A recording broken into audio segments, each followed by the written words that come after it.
Les nouvelles technologies nous ont rendus transparents. Internet sait tout. Où nous étions, où nous allons, ce que nous achetons. Nos préférences sexuelles, nos relations, nos opinions politiques s'affichent sur la toile. Et nos sentiments, peuvent-ils aussi être décodés? Des scientifiques s'intéressent de près à la question. Ils tentent de mettre au point des outils capables d'analyser les expressions de notre visage, notre façon de parler, nos émotions. Et de cette façon, nous parviendrons à mesurer les sentiments. Pour trouver le grand amour, beaucoup d'entre nous s'en remettent aujourd'hui à des applications et des algorithmes.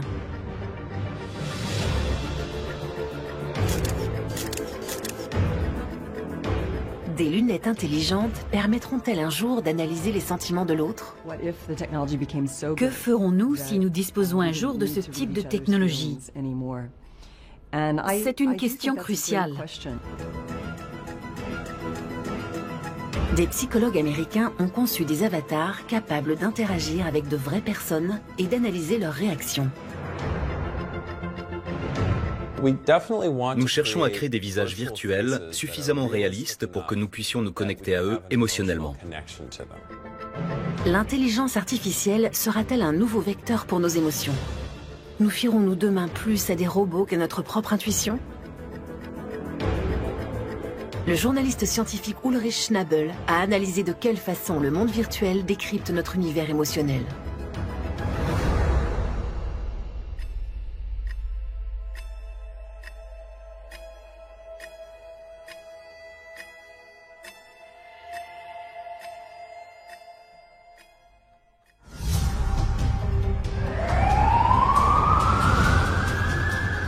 Los Angeles, une ville à la pointe de la recherche en matière de psychologie virtuelle.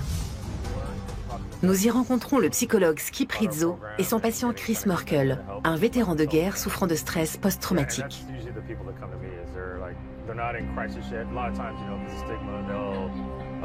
Si elle semble relever de la science-fiction, une idée est actuellement à l'étude.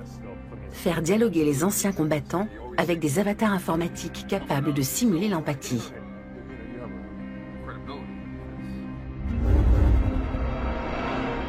Mais Chris est-il prêt à se confier à une machine?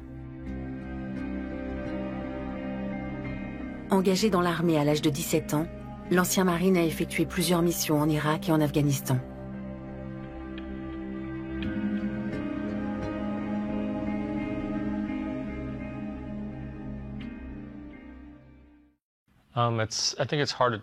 Il est difficile de raconter la guerre à quelqu'un qui ne l'a pas vécue. C'est quelque chose de très intime. La plupart de ceux qui l'ont faite n'en parlent pas. Et ceux qui ne l'ont pas faite en parlent à longueur de temps. C'est très dur de mettre des mots sur une expérience qui a bouleversé votre vie et d'en parler à quelqu'un qui n'a pas été sur le terrain, qui ne s'est pas fait tirer dessus et qui n'a pas eu non plus à tirer sur quelqu'un. C'est pour ça qu'il est extrêmement difficile d'en parler.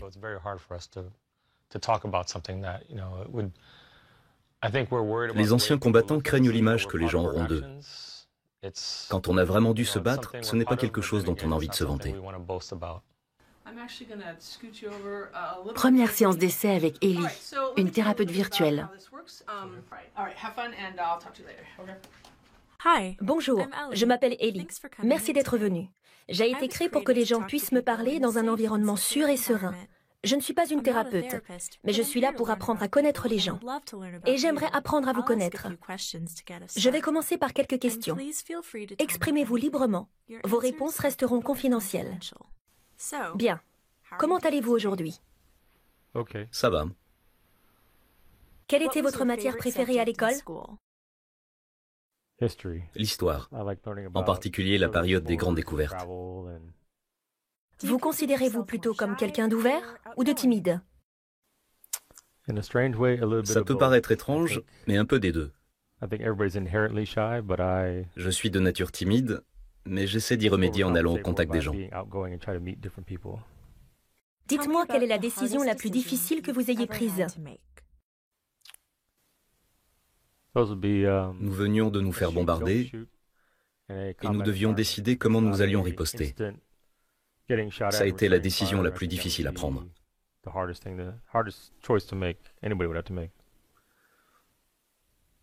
Avez-vous des regrets? Avoir tué quelqu'un, c'est certainement quelque chose que je regrette. Y a-t-il quelque chose ou un événement que vous aimeriez effacer de votre mémoire? Oui, des choses que j'ai vécues au front. Certains de mes amis ont été blessés ou tués. Je voudrais pouvoir l'oublier. En fait, ça a été un peu plus facile de parler à Ellie. C'était très froid, très clinique. Elle a l'apparence d'une personne normale, mais elle n'offre pas d'échappatoire si on n'a pas envie de parler. Avec un vrai thérapeute, c'est différent. S'il voit qu'on hésite ou qu'on est gêné par une question, il ne va pas insister. Il va offrir une porte de sortie en disant par exemple qu'on peut en reparler la prochaine fois. Alors qu'avec Ellie, les questions étaient très directes. « Ok, pourquoi avez-vous fait ceci ou cela ?» Et je me sentais obligé d'y répondre. Je lui en ai plus dit en 30 minutes que pendant toutes mes autres séances. Ça a vraiment bien fonctionné. Ellie n'est pas censée remplacer un vrai psychologue. Mais si aucun thérapeute n'est disponible en situation d'urgence, elle peut offrir une première aide. Le logiciel enregistre la posture, l'expression du visage et l'intonation de la voix du patient, afin qu'Ellie puisse adapter son langage corporel et ainsi créer une impression d'empathie. Les signaux non-verbaux, tels que la direction du regard ou la fréquence des sourires, sont également analysés afin d'approfondir les connaissances des psychologues sur l'état du patient.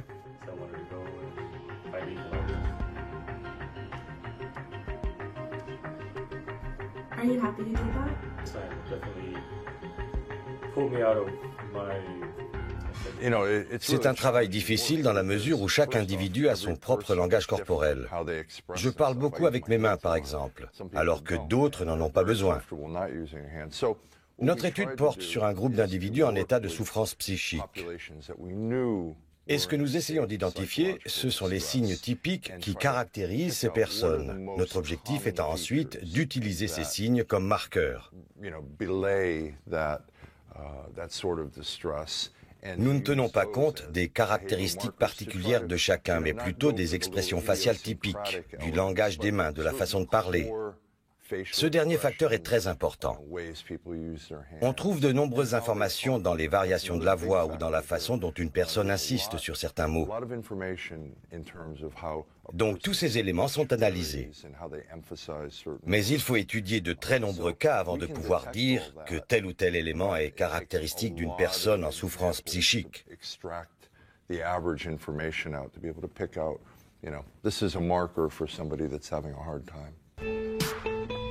Marcel Schneider vit en Allemagne. Il a 24 ans et fait de son smartphone un compagnon du quotidien. Bien que rompu aux nouvelles technologies, le jeune homme accepterait-il de confier ses sentiments les plus intimes à un avatar? En fait, nous en disons sur nous-mêmes déjà bien plus que nous le pensons, en surfant en moyenne 40 heures par semaine sur Internet.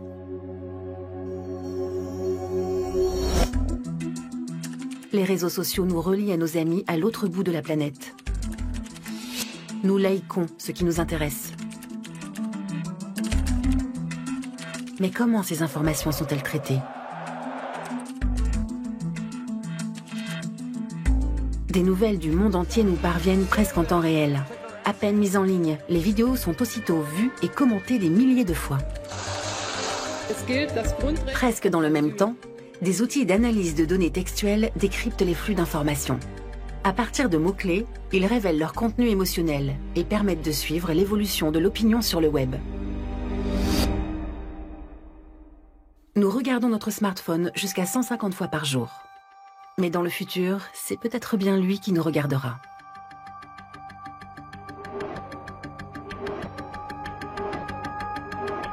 Une nouvelle technique de reconnaissance faciale est d'ores et déjà capable d'identifier et de différencier les individus. Des chercheurs tentent de combiner cette technologie avec des logiciels permettant d'analyser d'une part les expressions du visage et d'autre part les flux de données provenant des réseaux sociaux. Nos émotions et nos relations pourraient ainsi être décryptées et mises à jour. Le micro enregistre l'intonation de la voix et le rythme de l'élocution. À partir de l'expression faciale et des signes non verbaux, le programme détermine si un individu est triste, joyeux ou en colère.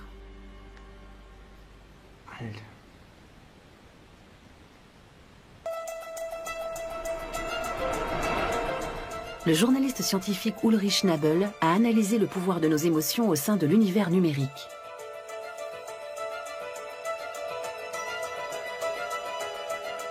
Comment un ordinateur peut-il décoder nos sentiments? Comment les algorithmes influent-ils sur notre ressenti?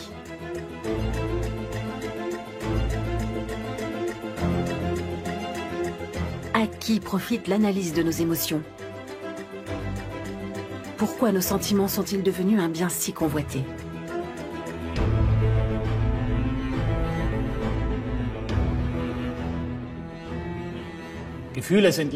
Les sentiments sont nos systèmes de navigation.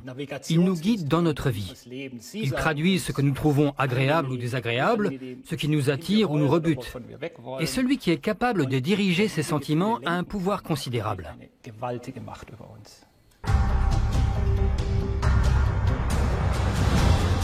Boston. Au laboratoire des médias du MIT, l'Institut de technologie du Massachusetts, des scientifiques conçoivent des objets connectés au service de notre bien-être. Pionnière dans le domaine de l'informatique dite affective, la chercheuse Rosaline Picard propose une nouvelle approche dans l'étude des émotions. La plupart des recherches effectuées sur les émotions se sont jusqu'à présent déroulées en laboratoire.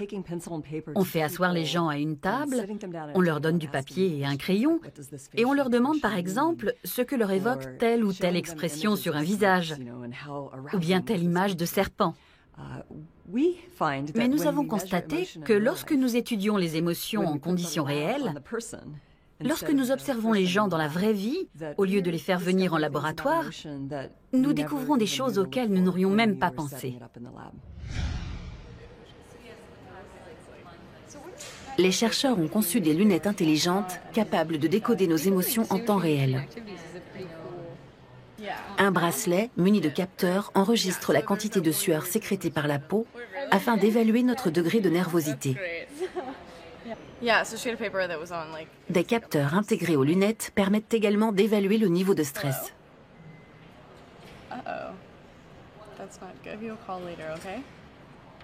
Mais que mesurent exactement tous ces appareils?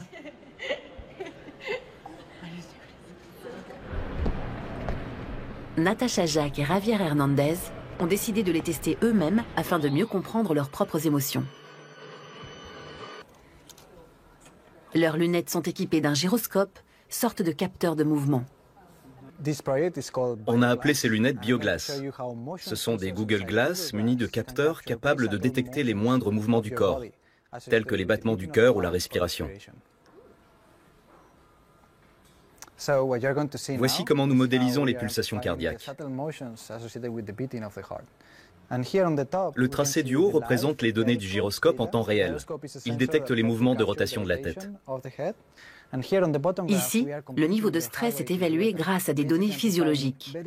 À la différence d'un être humain doué d'empathie, l'appareil mesure les émotions par des algorithmes.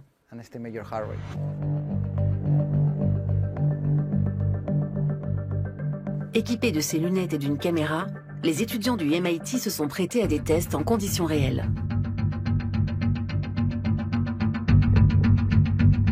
Un électrocardiogramme de longue durée permet d'identifier les situations entraînant une élévation du niveau de stress. Des situations dont nous ignorons le plus souvent les effets. L'intérêt de ces technologies, c'est qu'elles permettent d'effectuer des mesures dans la durée. Et parfois, cela peut permettre de se rendre compte que des personnes qui, en apparence, ont l'air de bien aller sur le plan psychique, ne vont en réalité pas si bien que ça. Avec ces applications, nous serons peut-être capables de détecter les signes avant-coureurs d'un mal-être, avant même que la personne ne devienne vulnérable et ne tombe dans une grave dépression.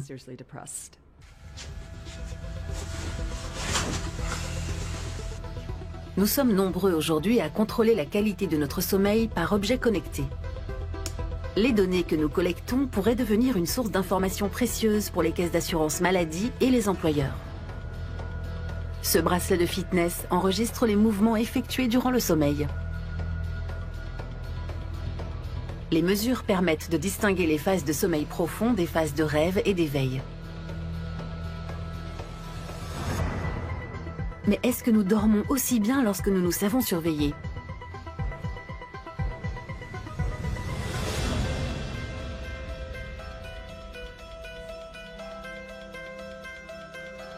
Les rapports médicaux le confirment. Les appareils d'automesure altèrent encore plus le sommeil des mauvais dormeurs.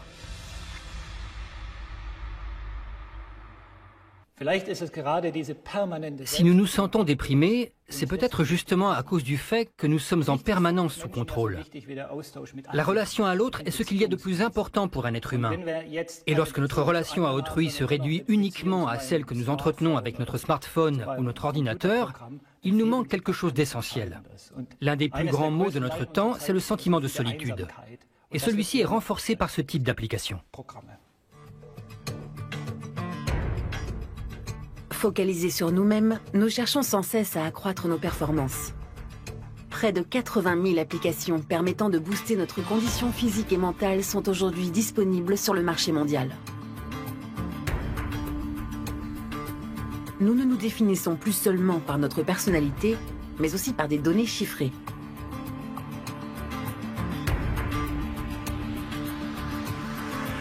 Nous nous mettons en scène et partageons nos émotions par selfie interposé. Un phénomène aujourd'hui planétaire.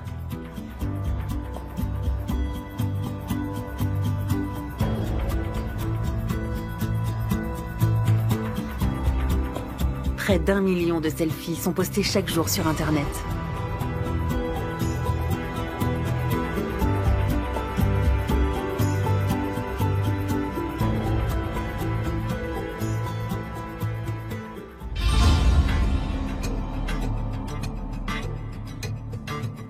Certains portails du web comptent plus de 400 millions d'utilisateurs, un chiffre en constante progression.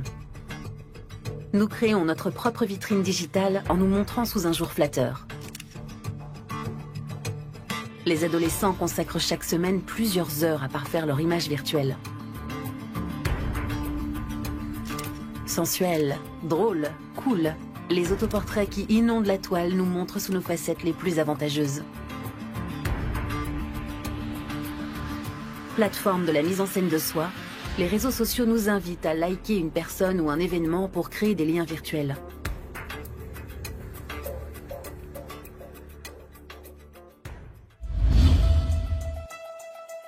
Ces communautés tissées sur Internet ont remplacé l'échange direct. Des milliards d'algorithmes filtrent et analysent les données qui rassemblent nos humeurs et centres d'intérêt. Likes, émoticônes, nombre de clics sur une page Internet.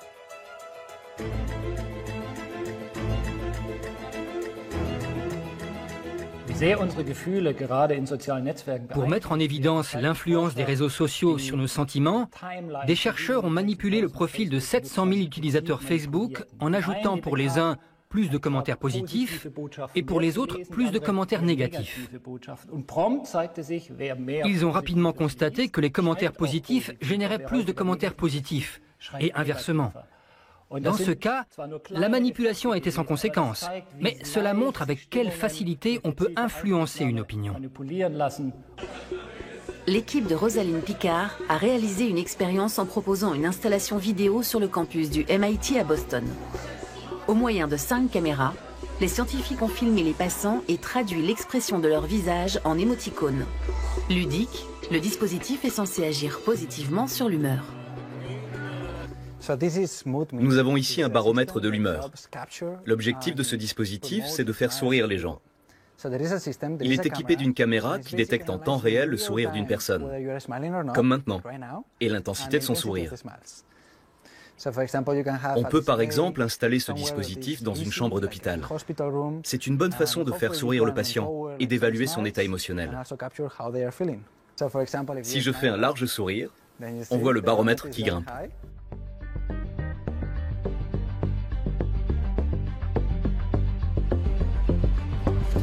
Mais la quête du bien-être maximal peut-elle aussi être facteur de stress?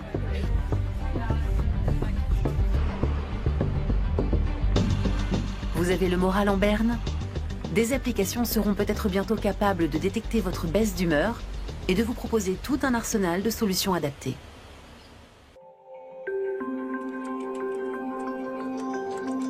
Comment mieux apprécier les moments positifs de la journée lorsque l'on est soumis au stress ou astreint à des tâches répétitives? Une solution, le Smile Tracker. Une caméra intégrée à l'ordinateur photographie l'utilisateur lorsqu'il sourit et transfère automatiquement l'image sur un site web. Un système qui pourrait par exemple réduire le niveau de stress dans les centres d'appel. Nous avons eu l'idée de ce site parce que de nombreuses études en psychologie positive montrent que si l'on revoit les moments positifs que l'on a vécus dans la journée, on se sent plus heureux et moins déprimé. Ce site permet donc de collecter automatiquement tous ces moments et de les revoir. Au cours de notre évolution, nous avons acquis la faculté de ressentir. Nos sentiments et nos intuitions fonctionnent comme des systèmes d'alerte et guident nos actes spontanément. En moins d'une seconde, nous sommes capables d'identifier une personne de confiance ou l'imminence d'un danger. Une faculté essentielle à notre survie. Mais nous sommes aujourd'hui soumis à un flot ininterrompu de stimulation émotionnelle. Comment y faire face? Selon certains scientifiques, la technologie elle-même pourrait nous y aider.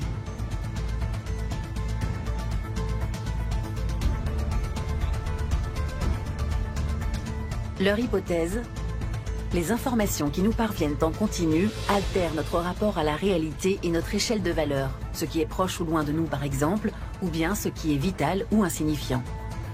Si nous ne pouvons plus nous fier à notre ressenti, à nos intuitions, devrons-nous demain nous en remettre à des algorithmes ?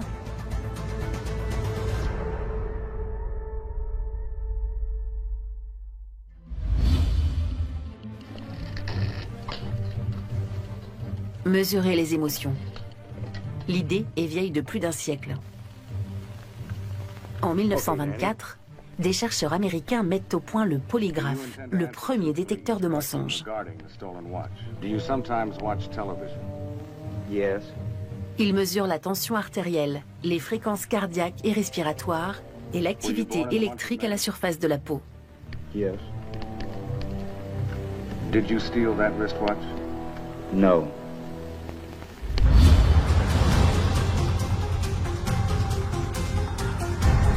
San Francisco. C'est ici que vit le pionnier de la reconnaissance émotionnelle moderne. Depuis le 11 septembre 2001, c'est avec ces méthodes que sont formés les services de sécurité américains. L'éminent psychologue Paul Ekman. L'homme serait capable de détecter n'importe quel mensonge ou émotion à partir des mouvements des muscles faciaux de son interlocuteur.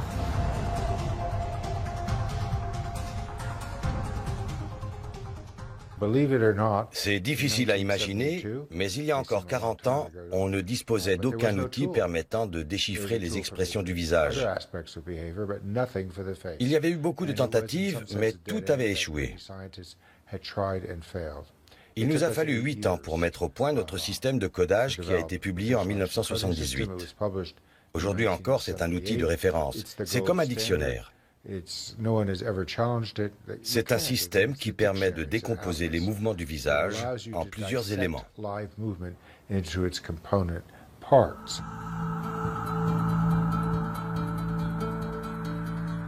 Paul Ekman s'est entraîné à faire bouger volontairement chacun des 43 muscles du visage et à produire une infinie variété d'expressions faciales. Son système de codage décrit plus de 10 000 expressions qu'il décompose en unités d'action. Celles-ci correspondent aux mouvements isolés d'un ou de plusieurs muscles faciaux. Aujourd'hui encore, presque tous les programmes informatiques permettant de déchiffrer les émotions sont basés sur les travaux d'Ekman.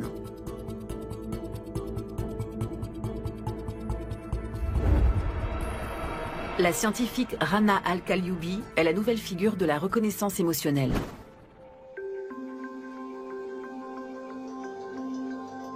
La voici avec son fils Adam. Qu'un ordinateur soit capable de décoder ses expressions n'a pour le jeune garçon rien de surprenant. Enfants et adolescents échangent aujourd'hui en permanence SMS et émoticônes par écran interposé.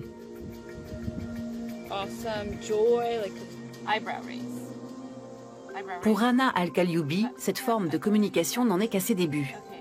Mais nous permet-elle encore d'exprimer nos émotions? Pour prévenir le risque d'une communication aseptisée, la scientifique a conçu un programme capable de reconnaître nos expressions faciales en temps réel. Dans la communication humaine, le visage est le plus puissant vecteur d'émotions. Il peut exprimer la joie, la surprise, la curiosité, l'empathie. Notre visage dispose de plusieurs unités d'action qui, combinées entre elles, forment telle ou telle expression faciale.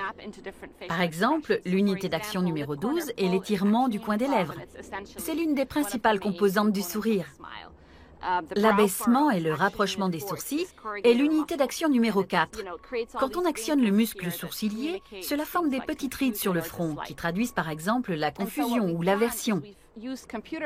Et ce que nous avons conçu, c'est un algorithme capable d'identifier ces unités d'action et de les combiner pour déterminer un état émotionnel. La scientifique et un collègue testent la finesse d'interprétation du logiciel. Le programme est ici capable de distinguer un sourire franc d'un sourire narquois et d'identifier le contenu émotionnel de chaque expression.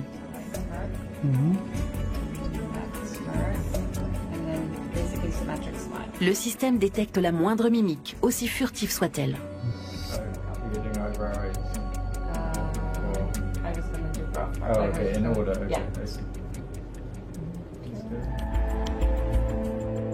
Pour concevoir ce logiciel très performant, les scientifiques ont étudié une infinie variété de visages.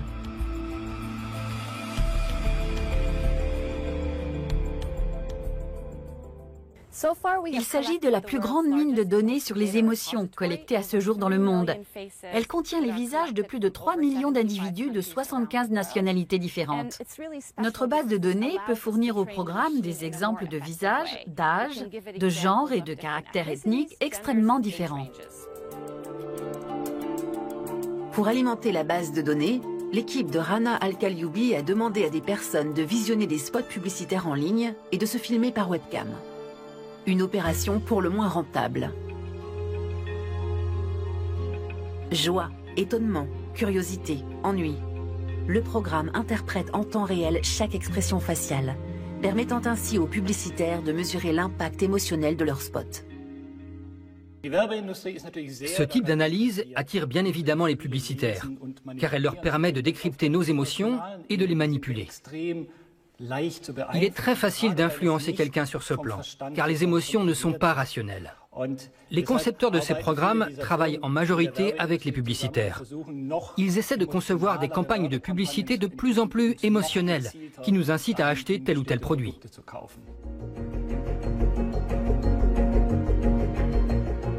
Nous poursuivons notre enquête à Berlin.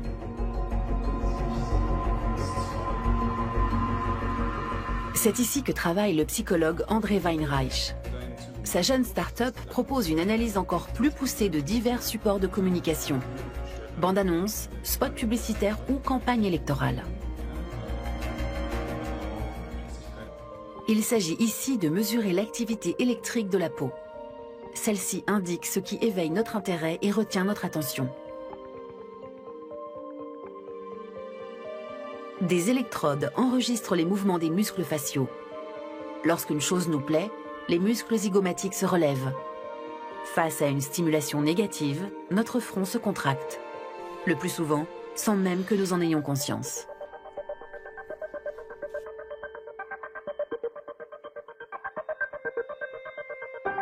Ces réactions musculaires se produisent spontanément. Elles précèdent notre pensée et traduisent nos émotions.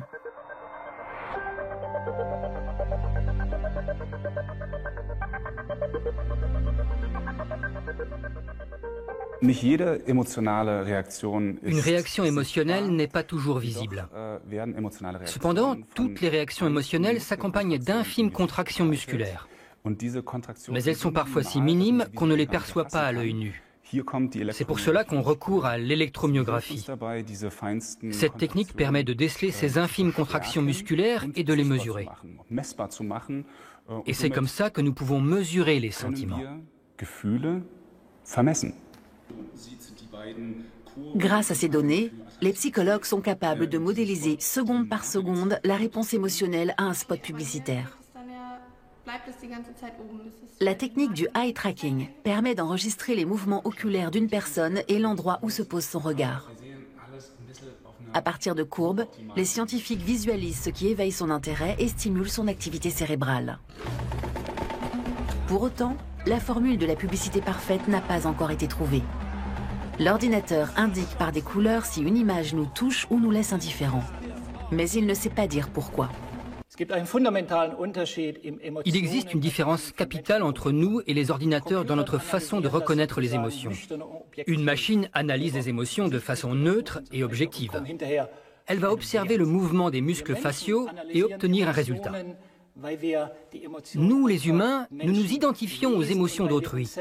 Nous savons interpréter l'émotion de quelqu'un parce que nous sommes dans une interaction émotionnelle et que nous éprouvons de l'empathie. Un rire nous procure de la joie, un visage triste de la tristesse. C'est cet échange émotionnel qui nous distingue en tant qu'être humain.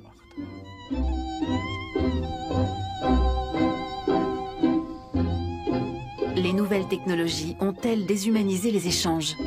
Que se passe-t-il au juste lorsque nous nous trouvons directement en présence de l'autre ?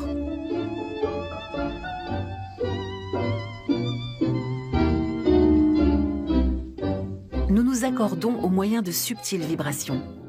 Nous agissons comme miroir de l'autre et ressentons intuitivement son état émotionnel.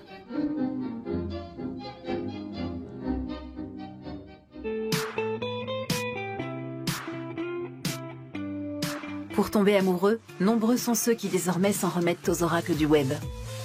Les sites de rencontres qui ont fleuri sur la toile promettent de trouver pour chacun le partenaire idéal.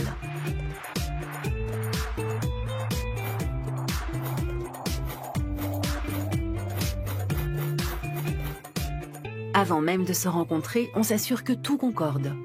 Loisirs, niveau de formation, projet de famille. Fini les rendez-vous romantiques où l'on a tout à découvrir de l'autre.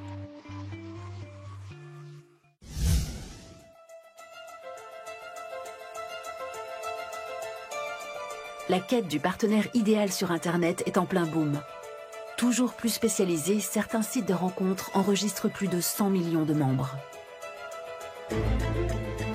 Pour s'assurer un maximum de gains, ces sites cherchent à fidéliser le plus longtemps possible leurs utilisateurs. Celui qui trouve l'amour est un client perdu. Quel impact ces sites ont-ils sur notre vie relationnelle ?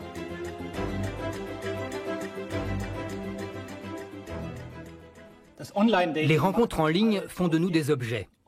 Et même pire, des produits de consommation. Nous essayons de nous présenter sous notre meilleur jour. Nous nous exposons tel un produit dans un rayon de supermarché. La conséquence, c'est un nombre infini de possibilités qui s'offrent à nous. Nous sommes un produit parmi quantité d'autres. Et les autres sont des produits parmi quantité d'autres. Il devient alors très difficile de faire un choix. Et même lorsqu'on choisit un produit, on se dit qu'on en rate peut-être un autre qui serait encore mieux. Certaines études montrent que les rencontres amoureuses faites par l'intermédiaire d'un site web dureraient moins longtemps mais qu'elles seraient plus heureuses. En tout cas, pour savoir si on se plaît vraiment, un seul moyen, se rencontrer en vrai. Lorsque deux personnes se rencontrent, il ne leur faut que quelques secondes pour se faire une impression. Et lorsqu'elles tombent amoureuses, un étonnant phénomène se produit. Leur rythme cardiaque se synchronise.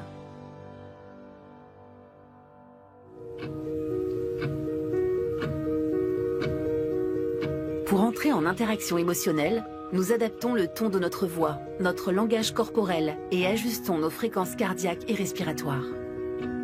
Nous sommes doués d'empathie.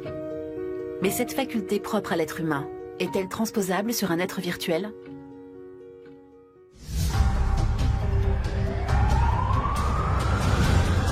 Retour à Los Angeles. Ici, l'industrie du film et la science travaillent main dans la main pour créer des êtres virtuels. Un spécialiste du genre, l'Institut des technologies créatives de Californie. Les chercheurs ont mis au point un système appelé Light Stage X. Ce dôme constellé de caméras et de lumière à LED permet d'obtenir la copie virtuelle parfaite d'un individu. Plusieurs stars d'Hollywood se sont déjà prêtées au jeu.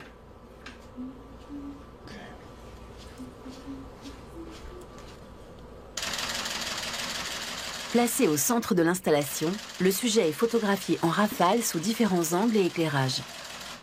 Le système capture jusqu'à 60 expressions faciales, mouvements de bouche et mouvements oculaires.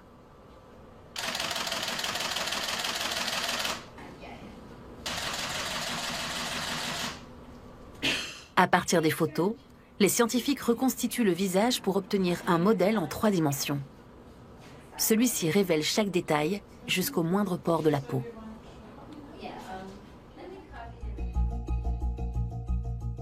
Avec l'ensemble de ces données, l'algorithme génère un clone virtuel capable de reproduire les expressions faciales d'un être humain.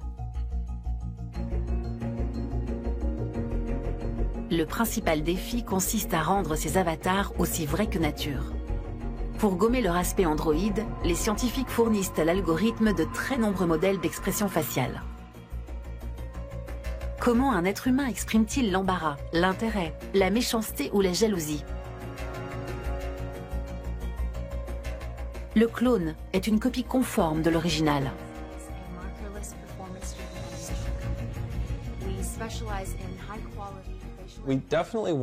Nous cherchons à créer des visages virtuels suffisamment réalistes pour que nous puissions nous connecter à eux émotionnellement. Dans les applications actuelles, les figures virtuelles que l'on trouve le plus souvent sont celles du professeur ou du coach qui vous entraîne à faire telle ou telle chose. Mais il faut que ces compagnons de travail virtuels puissent créer un lien émotionnel avec les utilisateurs et qu'ils suscitent chez eux une certaine forme d'empathie.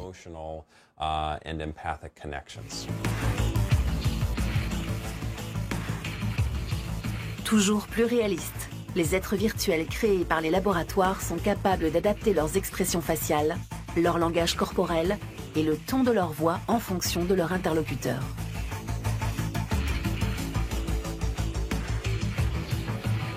Ces figures virtuelles capables d'imiter les expressions humaines prennent des apparences diverses.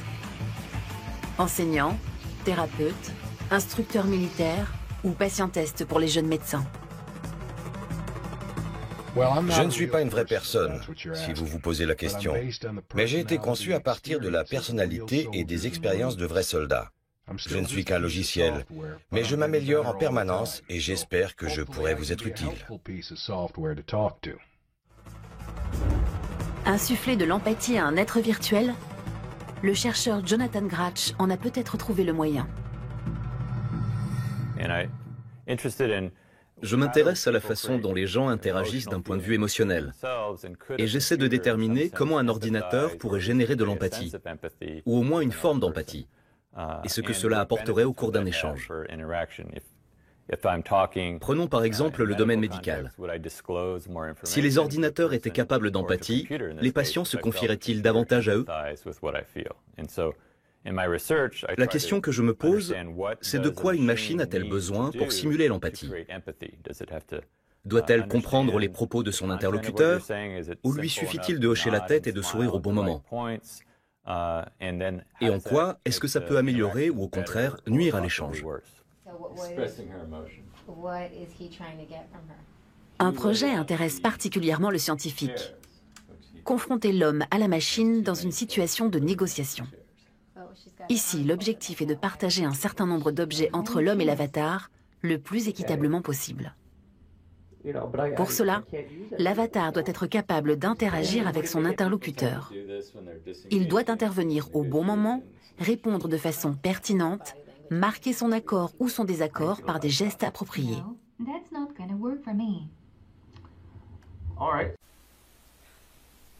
L'homme et la machine doivent se partager 3 objets. Des lampes, des raquettes de tennis et des chaises.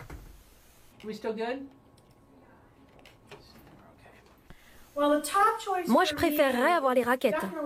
Je sais que je pourrais facilement les revendre et en tirer un bon prix. Et toi, qu'est-ce que tu préférerais? J'aimerais bien les raquettes aussi. Mais ce sont surtout les lampes qui m'intéressent. Tu pourrais aussi en tirer un bon prix. Pour les raquettes, j'ai trouvé un acheteur qui m'a fait une offre intéressante. C'est vrai? Oui. Quand des personnes ont un échange, elles s'accordent l'une à l'autre, adoptent la même façon de parler. Or, pour qu'un ordinateur puisse le faire aussi, il faut lui apprendre. Pour cela, nous observons des individus, détectons leurs expressions faciales et le ton de leur voix. Nous collectons une foule de données pour pouvoir entraîner un algorithme à réagir en fonction d'une phrase ou d'un geste donné. À partir de là, nous créons un avatar capable de suivre cet algorithme. Il sait quand hocher la tête, quand sourire. C'est quelque chose qu'il a appris. Pour le moment, l'avatar est encore piloté par les scientifiques. This is a win-win situation. Pour réagir de façon appropriée, l'algorithme doit d'abord apprendre. Plus il découvre de combinaisons possibles, plus les réactions de l'avatar seront fines et diversifiées. Sounds good. So you want the albums? You should take the painting. I should take all the records. Uh-huh. So you don't want the painting. Ce qui est difficile, c'est que nous travaillons avec 7000 énoncés différents et que je dois répondre à l'utilisateur le plus naturellement possible. C'est tout un apprentissage. Il faut s'entraîner à trouver un énoncé extrêmement rapidement. Comme il y a de très nombreuses catégories, j'essaie d'optimiser l'interface afin de pouvoir répondre à l'utilisateur de façon quasi instantanée.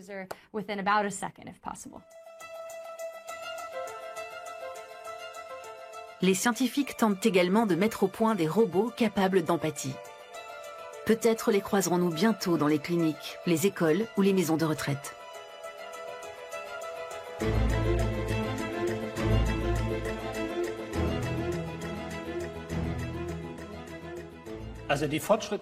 Les progrès dans ce domaine sont impressionnants et même fascinants. Mais ces machines n'éprouvent pas une véritable empathie. Un être humain est capable d'empathie parce qu'il a déjà ressenti telle ou telle émotion. Il sait ce qu'est la tristesse, la peur, la colère. Une machine, non. Elle n'éprouve pas de tristesse et ne se préoccupe pas de son sort comme le fait un être humain. Elle ne fait que simuler de l'empathie. Si nous ne savons plus distinguer ça de l'empathie véritable, alors nous risquons de devenir nous-mêmes des machines.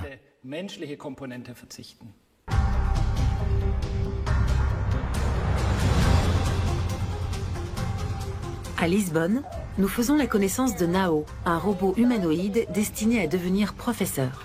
Des chercheurs allemands veulent le doter d'un programme lui permettant de simuler l'empathie. Cours de géographie. Les yeux du robot, matérialisés par des caméras, lui permettent d'observer ses élèves. Le jeune professeur apprend à identifier s'ils expriment de l'intérêt ou de l'ennui et à réagir en conséquence.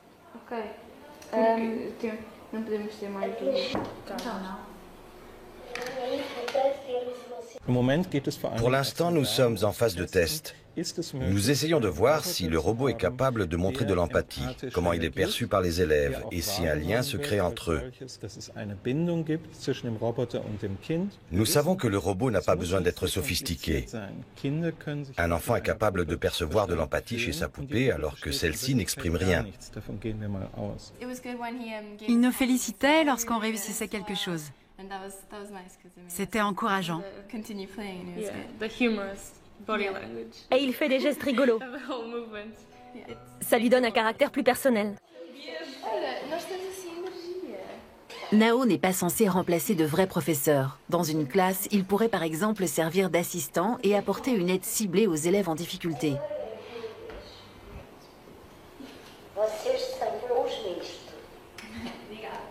Les premiers tests révèlent que les élèves acceptent mieux les remarques négatives du robot que celles d'un professeur en chair et en os.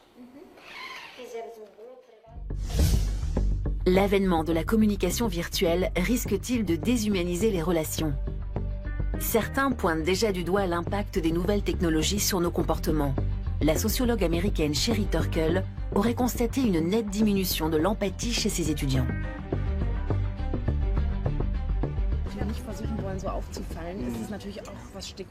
À Berlin, la psychologue Isabelle Ziobeck tente actuellement de développer un outil destiné à aider les personnes atteintes d'autisme, dont on sait qu'elles éprouvent des difficultés à ressentir les émotions d'autrui.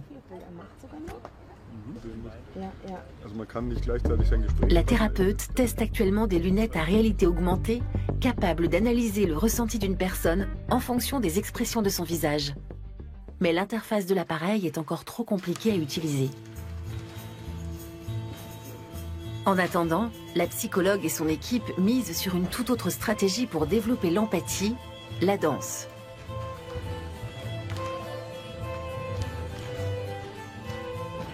Peu sensibles au mimétisme, les personnes autistes éprouvent des difficultés à imiter autrui. Or, de cette faculté dépend notre capacité non seulement à interagir avec les autres, mais aussi à éprouver de l'empathie. Lorsque les gens jouent de la musique ou dansent ensemble, ils se sentent plus proches les uns des autres. De même, lorsque nous parlons avec une personne, nous avons tendance à imiter ses gestes et ses mimiques. Cela nous rapproche d'elle et favorise l'empathie. Des théories récentes parlent de cognition incarnée pour expliquer ce mécanisme. Cela renvoie à l'idée que notre corps participe à nos processus mentaux. Nous simulons et imitons physiquement les émotions des autres, ce qui nous permet de mieux saisir et de mieux comprendre ces émotions.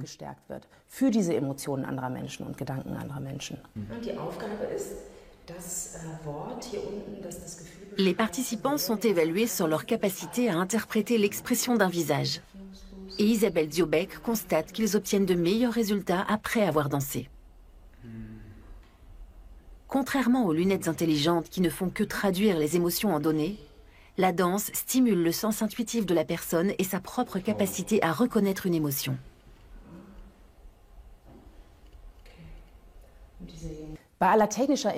À une époque où les innovations technologiques se multiplient, je pense qu'il serait bon de revenir à l'idée que le corps doit être un moteur de nos relations.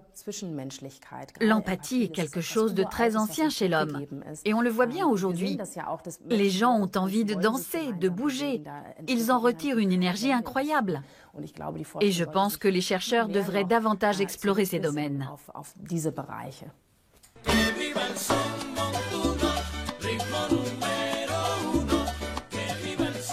D'après une étude menée par la psychologue auprès de danseurs de tango, de salsa et de capoeira, plus nous synchronisons nos mouvements et plus notre faculté d'empathie augmente.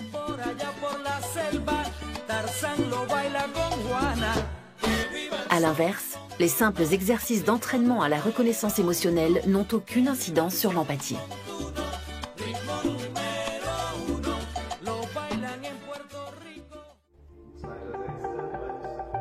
Les nouvelles technologies répondent aux besoins de notre temps. Pour lutter contre le stress au travail, les concepteurs proposent aujourd'hui un grand nombre d'applications permettant de se relaxer et qu'on peut activer avec un patch ou un tatouage digital.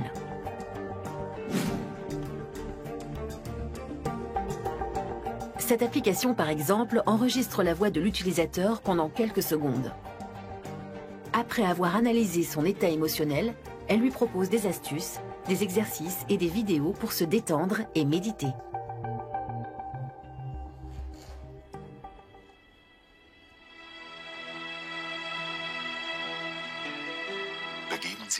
Choisissez un endroit calme et une posture confortable.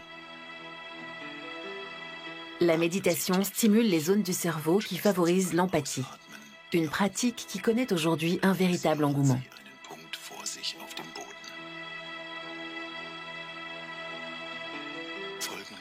Prêtez attention à votre souffle pendant 3 respirations. Antidote au repli sur soi provoqué par le tout numérique, la méditation apaise et renforce notre mental.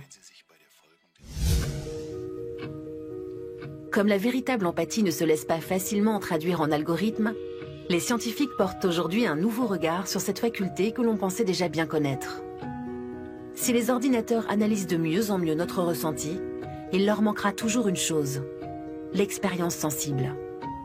L'homme est le seul capable de ressentir intuitivement les sentiments et les pensées d'autrui.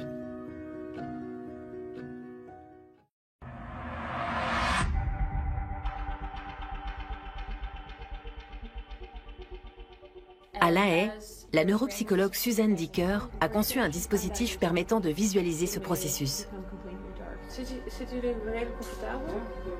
Installées dans une mystérieuse capsule, les personnes qui se prêtent à l'expérience voient leur degré d'empathie se traduire en images. La capsule commence à s'illuminer lorsque les deux personnes réussissent à s'accorder par neurofeedback et à ressentir l'émotion de l'autre.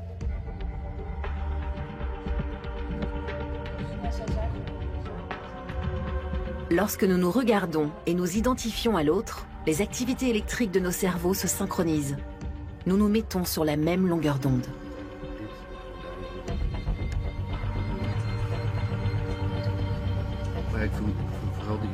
Plus les deux activités se synchronisent et plus la capsule s'illumine, faisant apparaître les visages des participants sur la face externe de l'installation. Ce que nous ne devons pas oublier, c'est que les sentiments et les émotions servent la relation. Les sentiments que nous éprouvons naissent le plus souvent de notre échange avec l'autre. Nous rions ensemble, nous pleurons ensemble. Les sentiments sont des moyens de communication. La véritable question est donc, préférons-nous communiquer avec des machines ou avec de vraies personnes ?